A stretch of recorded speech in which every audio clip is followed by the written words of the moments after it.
DIG Om Prakash के निर्देशानुसार एक दिवसीय विशेष अभियान में अजमेर रेंज की शानदार कार्रवाई। रेंज स्तरीय एक दिवसीय अभियान में 446 चोरी व खोए हुए मोबाइल फोन, जिनकी अनुमानित कीमत 1 करोड़ रुपए से अधिक के मोबाइल फोन बरामद। रेंज में मादक पदार्थों की रोकथाम अभियान में 77 प्रकरण पंजीबद्ध किए जाकर 100 अपराधी गिरफ्तार। भारी मात्रा में अवैध मादक पदार्थ जब्त। गुरुवार को अजमेर रेंज डीआईजी ओम प्रकाश ने अपने कार्यालय में पत्रकार वार्ता को संबोधित करते हुए बताया कि उनके निर्देशानुसार पूरी अजमेर रेंज में एक दिवसीय विशेष अभियान के दौरान पुलिस को चोरी, लूट, मादक पदार्थों की तस्करी और साइबर क्राइम के प्रकरणों में जोरदार सफलता प्राप्त हुई है। उन्होंने बताया कि दिनांक 22 जनवरी 2025 को रेंज स्तर पर एक दिवसीय विशेष अभियान चलाया गया, जिसमें रेंज के जिलों द्वारा कुल 448 मोबाइल फोन, अजमेर जिले में 166, ब्यावर में 29, भीलवाड़ा में 44, डीडवाना कुचामन में 60, नागौर में 97 और टोंक में 50 मोबाइल फोन बरामद किए गए, जिनकी अनुमानित कीमत 1 करोड़ रुपए से अधिक है। इन बरामद मोबाइलों से संबंधित जिला पुलिस द्वारा उनके मालिकों को लौटाने की कार्रवाई भी की जा रही है। चोरी और खोए हुए मोबाइल की रेंज में बरामदगी की कार्रवाई लगातार जारी रहेगी। साइबर अपराधियों के विरुद्ध प्रभावी कार्रवाई। रेंज के जिलों में कुल 280 साइबर अपराधियों को चिन्हित किया गया, जिनमें 8 साइबर अपराधियों के विरुद्ध प्रकरण पंजीबद्ध किया जाकर 22 साइबर अपराधियों को गिरफ्तार किया गया और विधिक कार्रवाई अमल में लाई गई। अभियान के दौरान साइबर अपराधियों से 31 mobile phone, 4 SIM card, 2 laptop, 41 ATM card, 1 Scorpio गाड़ी जब्त की गई।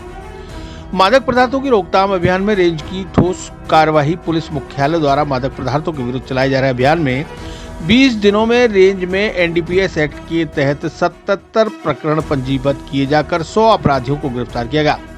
रेंज में मादक पदार्थों की रोकथाम की कार्रवाई लगातार जारी रहेगी। रेंज में पुलिस कर्मियों की पदोन्नतियों में अजमेर रेंज के जिलों में काफी लंबे समय से लंबित चल रही विभागीय पदोन्नति परीक्षा को गंभीरता से लेते हुए रेंज कार्यालय द्वारा शीघ्रता से परीक्षा के आयोजन के संबंध में पुलिस मुख्यालय से समन्वय स्थापित कर 2 माह में रेंज के कुल 236 सहायक उप निरीक्षक पद पर 91 व हेड कांस्टेबल पद पर 145 पुलिस कार्मिकों को पदोन्नतियां प्रदान की गई। शेष बकाया विभागीय पदोन्नति परीक्षाओं को भी भविष्य में निरंतर जारी रखते हुए शीघ्र अतिशीघ्र पूरा करवाया जाएगा। 2 अभियान पुलिस मुख्यालय द्वारा चलाए गए थे। एक एनडीपीएस को लेकर के था, जिसमें हमने इस अभियान के दौरान लगभग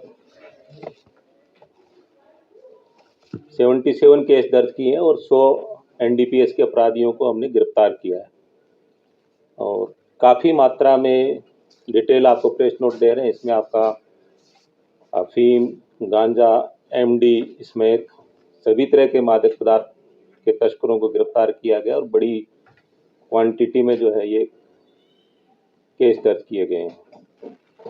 दूसरा जो हमारा अभियान था वो साइबर क्रिमिनल्स को पकड़ा दकड़ी को लेकर के था।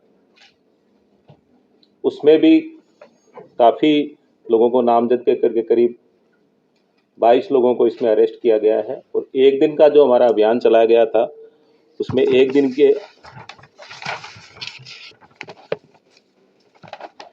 का जो अभियान था हमारा, उसमें करीब एक ही दिन में 446 चोरी के जो मोबाइल्स थे वो हमने जब्त किए हैं। 1 करोड़ के टोटल जब्त किए हैं, जो लोगों को लौटा रहे हैं।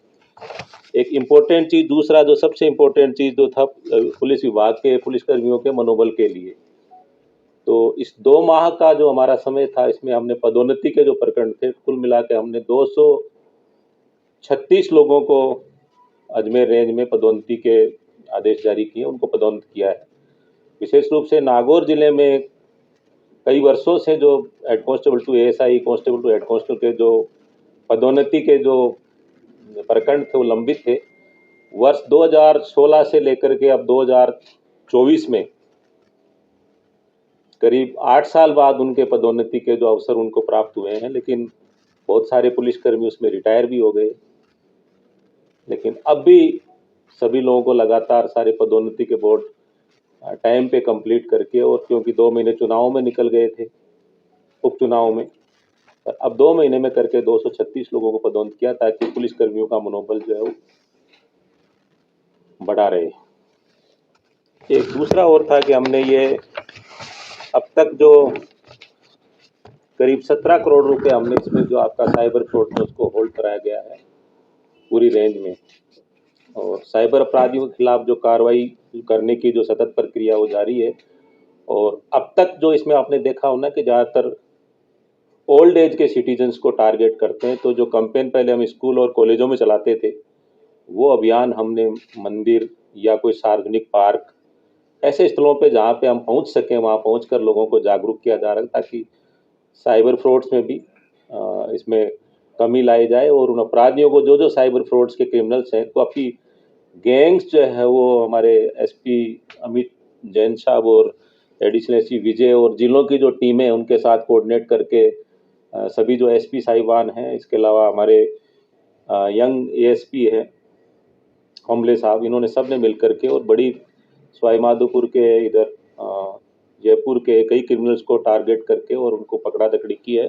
डिटेल डेटा आपको हम प्रेस नोट में प्रोवाइड करवा रहे हैं।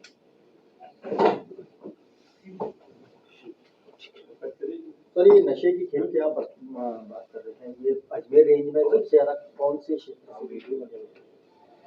बेसिकली ये ट्रांजिट रूट है। यहाँ पे आपको पता ही होगा ना कि यहाँ पे नशे का ऐसा कोई प्रोडक्शन यहाँ नहीं होता है, लेकिन ये आपका चित्तौड़, आपका इधर का जो बेल्ट है उससे मारवाड़ को जाने के लिए एक ट्रांजिट रूट है। तो ज़्यादातर ये रास्ते में जो नाकाबंदी के दौरान जो क्रिमिनल्स जो है वो पकड़े गए। सर, लेकिन इसमें अक्सर देखा जाता है, इससे पहले भी कई मामले आते हैं जहाँ माल तो बरामद हो जाता है, लेकिन जो इसका सरगना होता है वह कई बार पुलिस की तरफ से बाहर रहता है। ऐसा इसमें करीब हमने ओल्ड 2024 के जो केसेस थे 23 और 24 के, आप जो सही कर रहे हैं, उन केसेस में हमने आइडेंटिफाई कराया जो केस 1 साल से ऊपर अधिक पेंडिंग थे और जिसमें मुलजिम नहीं पकड़े गए। आपका कहना सही है, उसमें ऐसे अभियुक्त जो थे वास्तव में नामजद किए जा सकते थे सीसीटीवी कैमरा के माध्यम से या उनके फुटेज के माध्यम से या टोल के माध्यम से या जो एविडेंस आपका कॉल डिटेल के माध्यम से जो नामजद किए जाने थे वो नहीं किए गए।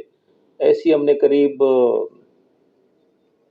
40 फाइलें जो 1 साल से ऊपर पेंडिंग थी उनको तलब करके और हमने उसका थोरोली उन फाइलों को देखा गया और हमने 21 जो हमारे पुलिस के अधिकारी थे उनके विरुद्ध आरोप पत्र दिए हैं कि वास्तव में उन्होंने इन्वेस्टिगेशन में कमियां करके और उनको मतलब मुलजिम नहीं बनाया या उनमें देरी की। तो निश्चित रूप से इस चीज़ को सुपरवाइज करने की व्रत लेवल पे, जिला लेवल पे और रेंज लेवल पे भी आवश्यकता है कि इस तरह के केसेस जो वास्तव में जो बड़े क्रिमिनल्स हैं उनको अगर पकड़ने में कोई कोताही करे जाए तो उनके खिलाफ कठोर कार्रवाई की जानी चाहिए और वो कार्रवाई की गई है। चिरंजीवी भव भाग 1 7 चिरंजीवियों के रहस्य की वैज्ञानिक खोज करें। नरेश राघानी मधुकर की चिरंजीवी भव विज्ञान कथा और पौराणिक कथाओं का एक असाधारण मिश्रण है जो आपको प्राचीन हिंदू पुराणों के माध्यम से एक रोमांचकारी यात्रा पर ले चलेगी। हिंदी और अंग्रेजी में उपलब्ध है। अपनी कॉपी आज ही बुक करें।